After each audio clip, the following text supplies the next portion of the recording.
So what do we do then when we bring them up? We want them to grow, to accept themselves and appreciate who they are as a gift, that they are a gift. They are God's gift to their parents. They are God's gift to themselves. And so they can learn to appreciate that. Of course, that's from a creationist perspective or context, that they've been created by God, that there's a purpose. That's what their parents, that's what Samson's parents wanted to instill in his mind, that Samson, there's something bigger than you. Much more important than chasing all these Philistine women. You see, your purpose is to destroy the Philistines, not to marry them. That's your purpose. So what do you do? Now he wants to marry them. No, that's not God's purpose. You are not responsible for your existence. You can't therefore carve your own assignment, your own purpose. You can't design your own assignment. Your assignment lies in the hand of the one who brought you into existence. So we need to teach them to value themselves as a gift. But how do you do that? By valuing them as a gift, you must actually do that. You must show them that they are a gift, so that as you tell them that they are a gift, they can appreciate it. You can't be abusing them and kicking them up and down and then tell them that they are a gift. So the way you deal with them, it will show that you actually appreciate them as a gift, and you actually help them to realize and to be aware of their value in the eyes of God. And recognize, of course, the purpose that God has for their lives, and to learn to accept and to love others. Because it doesn't end with them looking at themselves and appreciating themselves, but it goes out to others as well, that there are other people also around us who are also a gift. You're not the only one who's a gift to humanity. Others are also a gift, and we need to accept others and love them. Bullies, kids who are bullies, they think they're the only ones who are supposed to exist, and all others must die. They want to destroy everyone, and they want to be the only ones who are remaining. That's a distorted view of life. A harmonious biblical view of life is when you accept yourself, you create space for others also to live and to exist, and you coexist, and for them also to be appreciated and to be loved as God's gift to humanity. I think I don't know. All right, one of the things that we do as we work on this thing, maybe we'll just have to do it manually, because it looks like the battery's, but the battery's full. Well, this is not a gift. I don't know. All right, I'm trying to really press here. I'm serious. I'm pressing. Okay, all right, there you go. Okay, one of the, is this where we are? Okay, one of the important things we do for our children, and you will see why this is important. One of the important things we do for our children is to actually to develop or help them develop emotional intelligence. And we're not going to have a presentation on emotional intelligence. And the reason why this is important is because emotional intelligence leads to happiness in all areas of life, especially in relationships. People who are emotionally intelligent tend to have thriving relationships. So if you want your child to exist in this life is about relationship, then you want to make sure that he develops that. Of course, there was a time where IQ was more important, was the thing. Want your child to know maths and to be a maths wizard and to know all these abstract things. That's fine.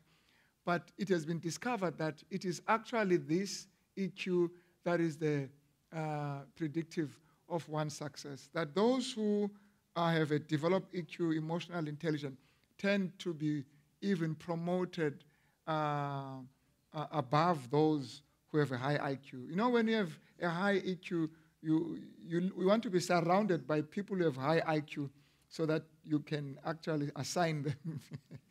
Some of us know maths, but we don't know how to relate to others. That relating is very important. Not just, and we had a teacher, beautiful teacher, wonderful teacher, as I was growing up doing high school.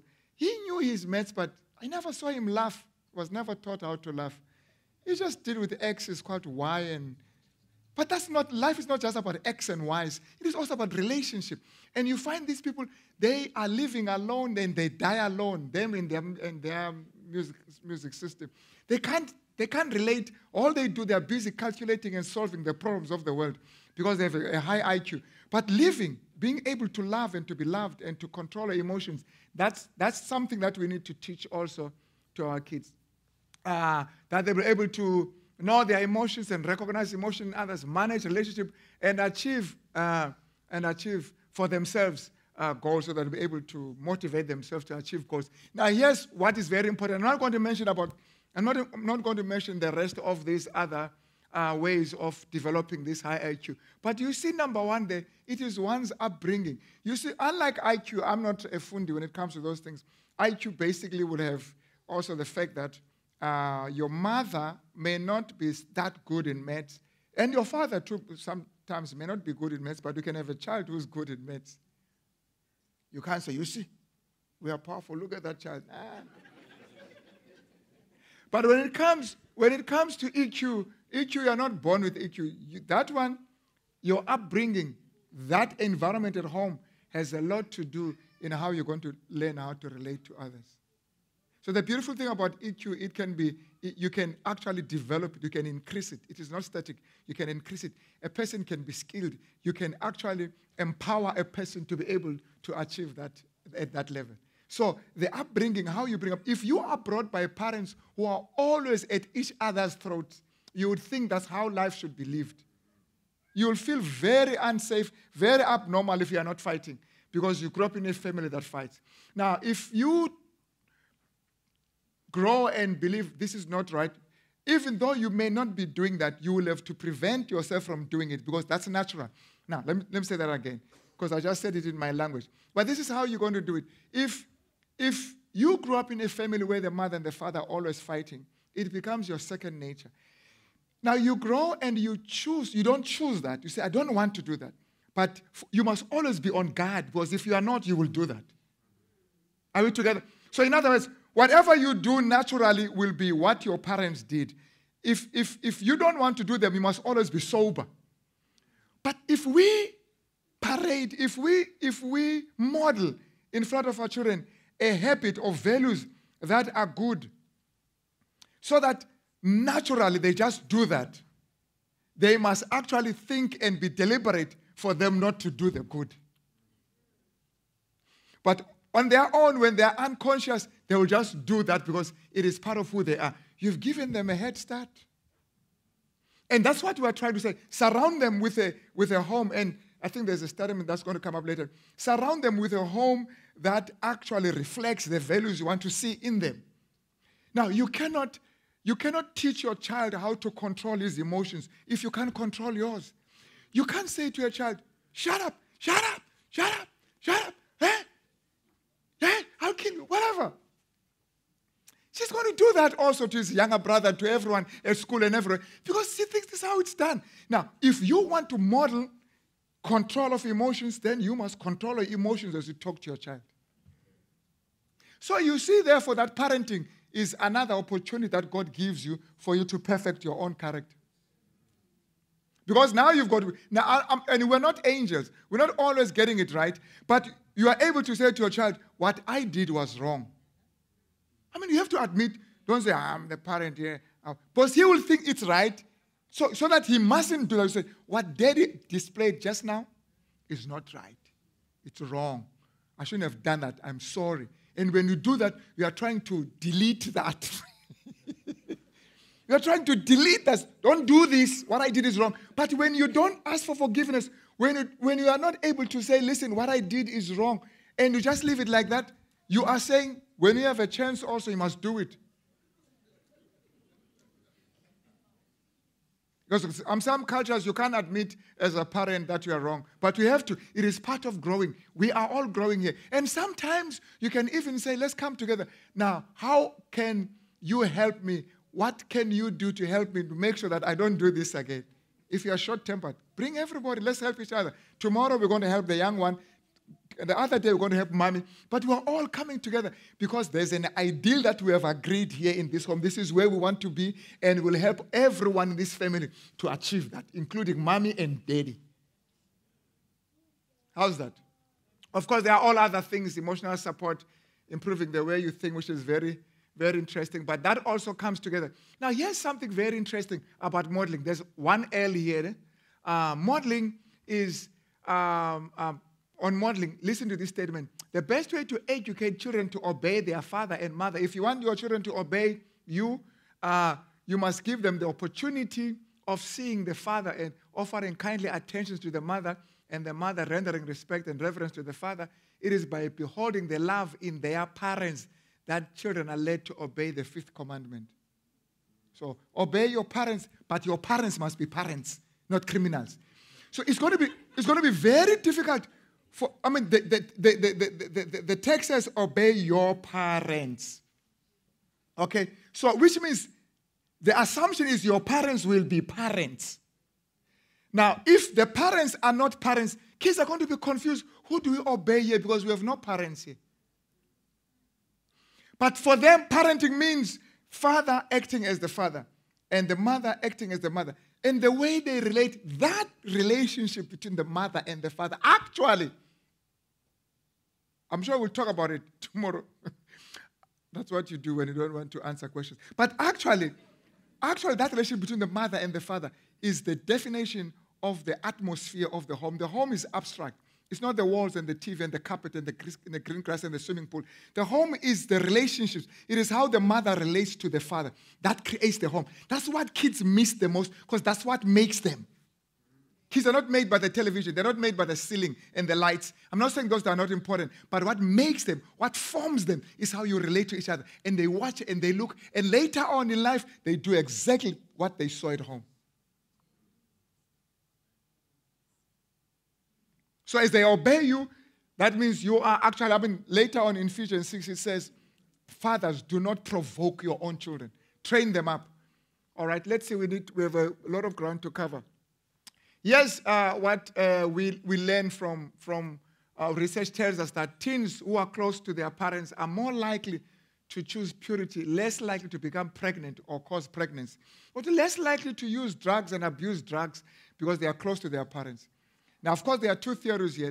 There's one theory that says your children, you must be a parent to your children, not a friend. They've got too many friends. They don't need you as a friend as well. They need a parent at some point. Because if you're not a parent to your children, then the friends will be parents to them. But it doesn't mean you must not be friendly. But they must know that he's our parent. So when you talk to your kids, you'll say, but remember, I am your parent. I am not your friend. I'm worried about your future. Friends don't worry about the future.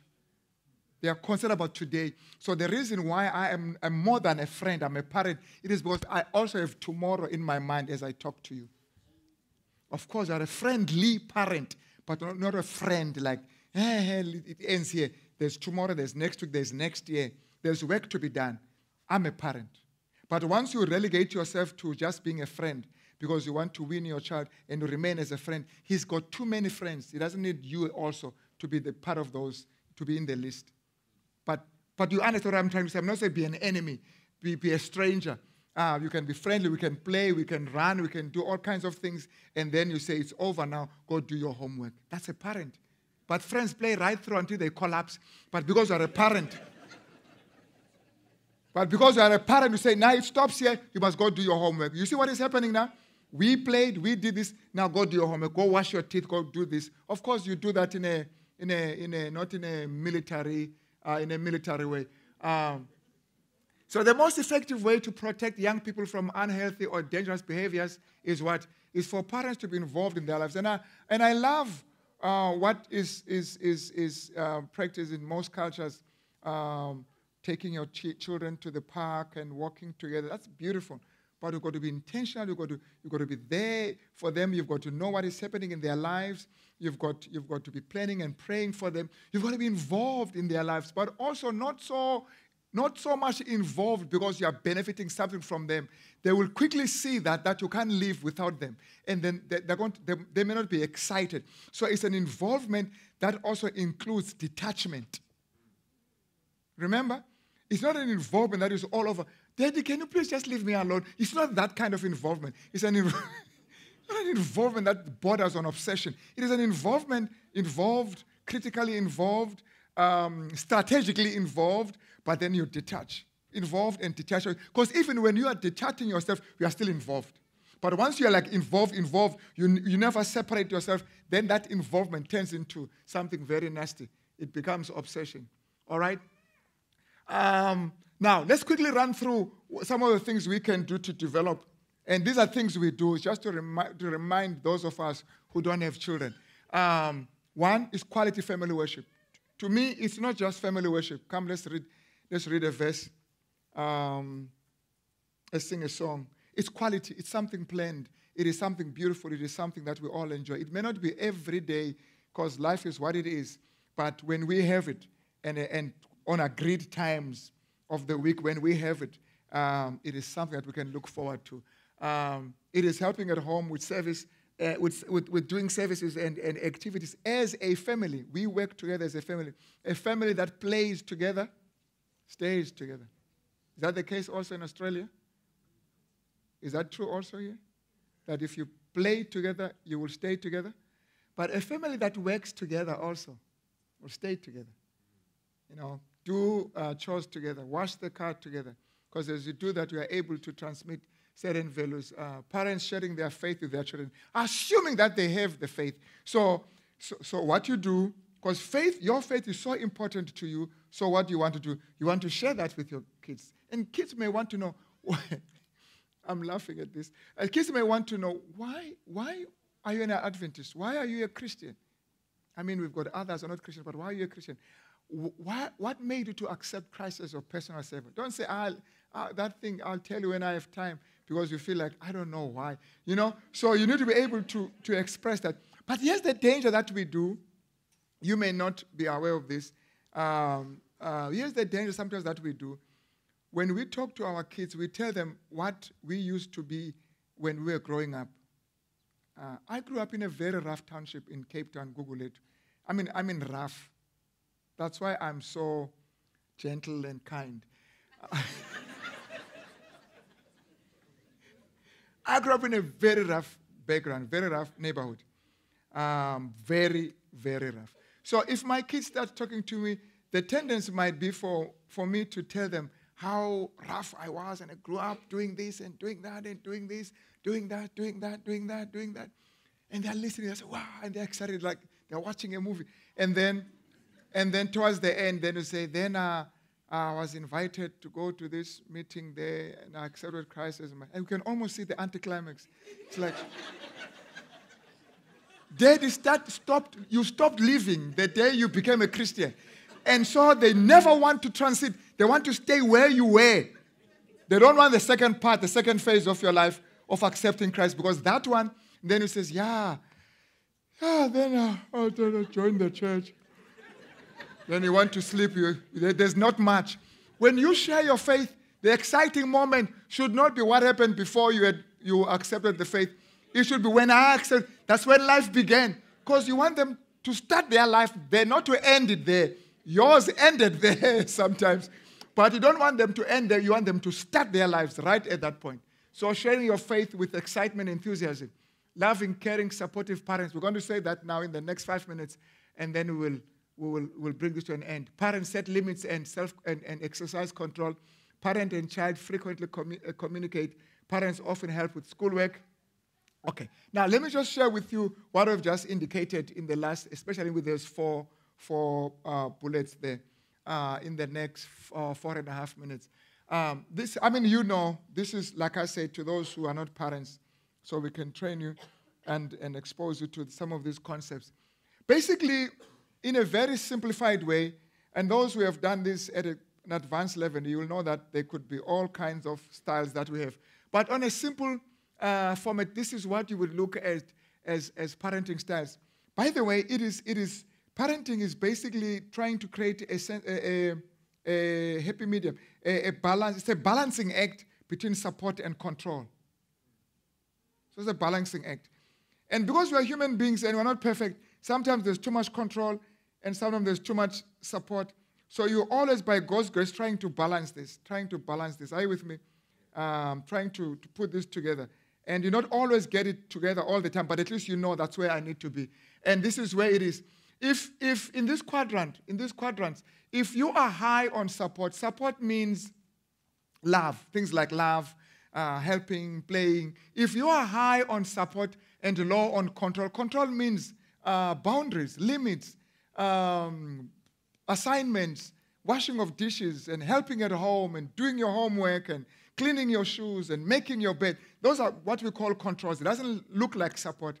Those are like controls. But support is playing together, supporting you, loving you, being kind and giving attention and affection. That's support. If you are high on support and very low on control, your style is permissive. You're going to have kids who would actually who would not understand what your kindness. They will mistake your kindness.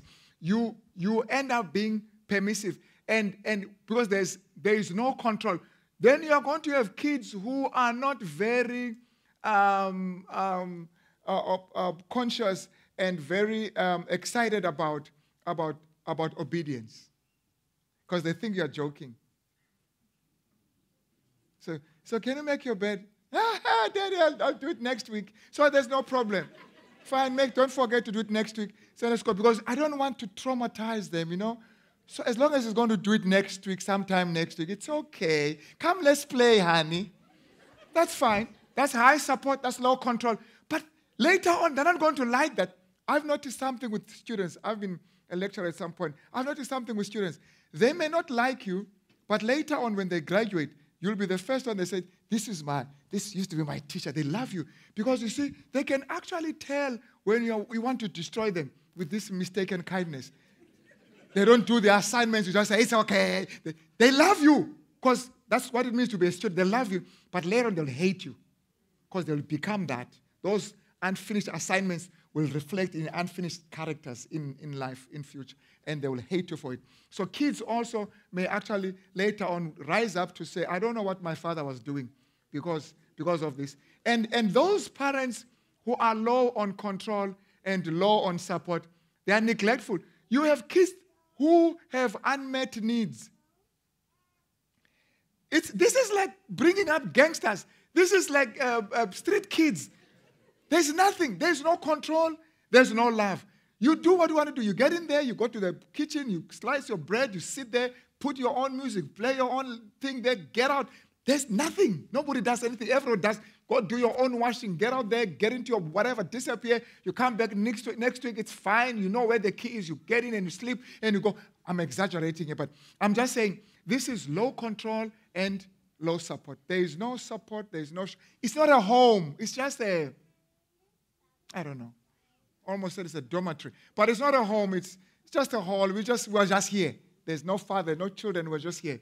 Now that borders on being neglectful, and you have children whose needs have not been met, and this becomes dangerous because now they don't know how to relate. Even when they must choose a life partner, they are in trouble because they have so many things that are unwanted in them, and that makes them to be unwanted until they meet somebody who also comes from that environment, and they start the same process again in their own homes. And then you've got authoritarians. Those are high on control and low on support. And usually, unfortunately, beloved, some of the authoritarians are Christians. A lot of them are Christians. God said, we must discipline you. I'm going to discipline you. But you never see them smile. And then they ask you, have you ever seen a text in the Bible that Jesus smiled? I will never smile. I follow Jesus. And I mean, here it's like, what is happening here? There's a lot of religion here on this high control and no support. I'm a pastor, and I get in there, even my kids say, Pastor. They call me Pastor. I'm Pastor. I know there's nothing like that. I'm just trying to help you see this whole thing. That when I'm at home, I'm the father, I'm daddy. I play. I don't have to be walking like Abraham. I don't know how Abraham walked.